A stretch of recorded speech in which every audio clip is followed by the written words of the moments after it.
नमस्कार, मी सुदेशना. आपण ऐकत आहात @ब्रेकिंग न्यूजचं बातमीपत्र. सुरुवातीला हेडलाईन्स. जिल्हा बँक निवडणुकीच्या 21 जागांसाठी 45 उमेदवार रिंगणामध्ये. अचानक आलेल्या वादळी वाऱ्यासह झालेल्या गारपिटीने नायगाव परिसरात मोठी हानी.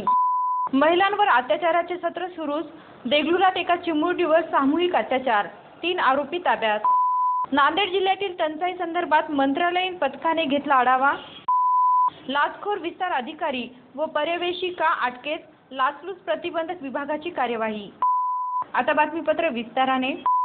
सहकार क्षेत्राची वाट लावणारा राष्ट्रवादी काँग्रेस पक्ष आणि राज्याच्या सत्तेतील भाजपा व शिवसेना हे भागीदार अशा त्रिपक्षाचे स्थानिक नेते जिल्हा बँकेच्या निवडणुकीत काँग्रेसची सामना करण्यासाठी हातात हात घालून एकत्र आले आहेत.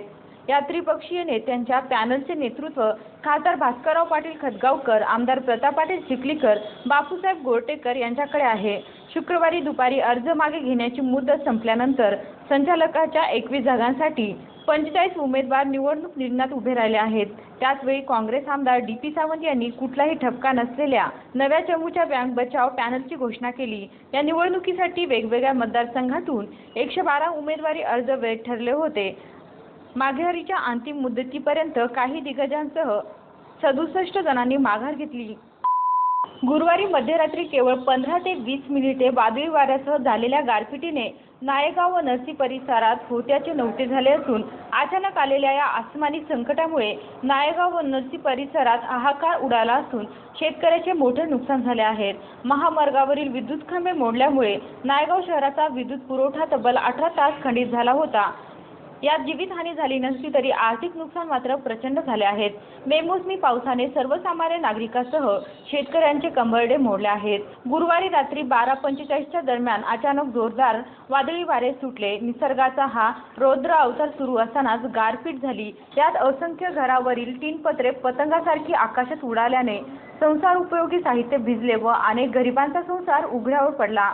केवळ 15 मिनिटाच्या या निसर्गाच्या रौद्र अवताराने हाहाकार उडविला असून पाऊस उघडल्यानंतर ज्यांच्या घरावरील टीनपत्रे उडाली आहेत ती शोधण्यात मात्र रात्र गेली. पण शुक्रवारी सकाळी या आसमानी संकटाच्या पाऊलखुणा पाहून अनेकांच्या डोळ्यामध्ये अश्रू आले. या प्रचंड वादळाने शेकडो झाडे उमळून पडली. जी झाडे तग धरली अशा झाडांना फांद्याच राहिल्या नाहीत. शेतातील आखाडे उद्ध्वस्त झाली. जनावरांसाठीचे टीनपत्र्याचे शेड भुईसपाट झाली. शेतात उभे असलेले ज्वारीचे पीक मातीत मिसळले. जोरदार वाऱ्याने नरसी नायगाव महामार्गावरील एका इमारतीचे बांधकाम पडले व नायगाव शहरातील काही ठिकाणी भिंती पडल्याच्या घटनाही घडल्या आहेत. शालेय विद्यार्थिनीची भर रस्त्यात अडवून छेडछाड करणाऱ्या घटनेला 15 दिवस उलटले न उलटले तेच एका 6 वर्षीय चिमुरडीवर सामूहिक अत्याचाराची घटना घडली आहे. माणुसकीला काळिंबा फसणारी ही घटना दिनांक 23 एप्रिल रोजी देगलूर शहरात घडली असून पीडित मुलीच्या तक्रारीनंतर पोलिसांनी तातडीने 3 आरोपींना ताब्यात घेतले आहेत. देशपांडे गलित परिसरात या पीडित मुलीच्या घराशेजारी राहत असलेल्या सचिन अशोक सूर्यवंशी वय वर्ष 21, सिद्धार्थनगर, रामकृष्ण मांडले गोवल वय वर्ष 24 व सुनील सुंदर रेड्डी कोंदूल वय वर्ष 26, आंध्र प्रदेश या तिघांनी दुपारच्या सुमारास त्या मुलीस खाऊचे आमिष दाखवून बोलावून घेतले व अश्लील चित्रे दाखवून शारीरिक अत्याचार केला.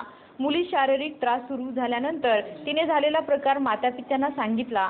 रात्री उशिरा देगलूर पोलीस ठाण्यात 3 आरोपींना ताब्यात घेतले. त्यांच्या विरुद्ध लैंगिक अत्याचार प्रतिबंधक कायदा कलम 4, 8, 12, 17 नुसार गुन्हा दाखल झाला आहे.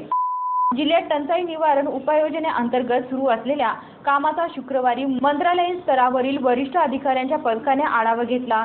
यावेळी जिल्हाधिकारी धीरज कुमार यांनी या पथकाला जिल्हा प्रशासनाने केलेल्या उपाययोजनाबाबत व जलयुक्त शिवार अभियानात राबविण्यात येत असलेल्या कार्यक्रमाची माहिती दिली. त्याबाबत या पथकाने समाधान व्यक्त केले. मंत्रालयातील पाणी पुरवठा व स्वच्छता विभागाचे अवर सचिव नंदकिशोर गडू यांच्या नेतृत्वाखाली कक्ष अधिकारी राजेंद्र कुमडगी, सहाय्यक राम साबणे यांच्या 3 सदस्यीय पथकाने हा आढावा घेतला. यावेळी महापालिका आयुक्त सुशील खोडवेकर, अतिरिक्त मुख्य कार्यकारी अधिकारी गुलाबसिंह राठोड, कार्यकारी अभियंता डी.एस. डाकोरे, उपजिल्हाधिकारी प्रशांत शेळके आदी उपस्थित होते. अंगणवाडीतील मुलांना खाऊ पुरविण्याच्या कामाचे बिल मंजूर केल्याचे बक्षीस म्हणून 5,200 रुपयाची लाच मागणाऱ्या किनवट एकात्मिक बाल विकास प्रकल्पाच्या पर्यवेक्षिका कांताबाई गिरी व ज्यांच्या मार्फत लाच स्वीकारली जात होता तो विस्तार अधिकारी चेतन आहिरे यांना लाचलुचपत प्रतिबंधक विभागाने सापळा रचून रंगेहात पकडले। यातील तक्रारदारांची आई ही अंगणवाडीतील मुलांचे खाऊ पुरविण्याचे काम करते। या कामाचे बिल मंजूर केले आहे। यासाठी बक्षीस म्हणून उपरोक्त प्रवेशिका कांताबाई बाळगिरी गिरी ही 5,200 रुपयाची मागणी करीत होती। तक्रारीवरून लाचलुचपत प्रतिबंधक विभागाने सापळा रचून लाचेची रक्कम स्वीकारताना प्रवेशिका कांताबाई गिरी व या कामातील तिचा साथीदार विस्तार अधिकारी चेतन साहेबराव आहिरे यांना रंगेहात पकडून अटक। शेवटी पुन्हा हेडलाईन्स। जिल्हा बँक निवडणुकीच्या 21 जागांसाठी 45 उमेदवार रिंगणामध्ये। अचानक आलेल्या वादळी वाऱ्यासह झालेल्या गारपिटीने नायगाव परिसरात मोठी हानी। महिलांवर अत्याचाराचे सत्र सुरूच। देगलूरात एका चिमुरडीवर सामूहिक अत्याचार, 3 आरोपी ताब्यात। नांदेड जिल्ह्यातील टंचाई संदर्भात मंत्रालयीन पथकाने घेतला आढावा। लाचखोर विस्तार अधिकारी व पर्यवेक्षिका अटकेत, लाचलुचपत प्रतिबंधक विभागाची कार्यवाही। आणि याचबरोबर @ब्रेकिंग न्यूजचं हे बातमीपत्र संपलं। पुन्हा भेटू, तोपर्यंत नमस्कार।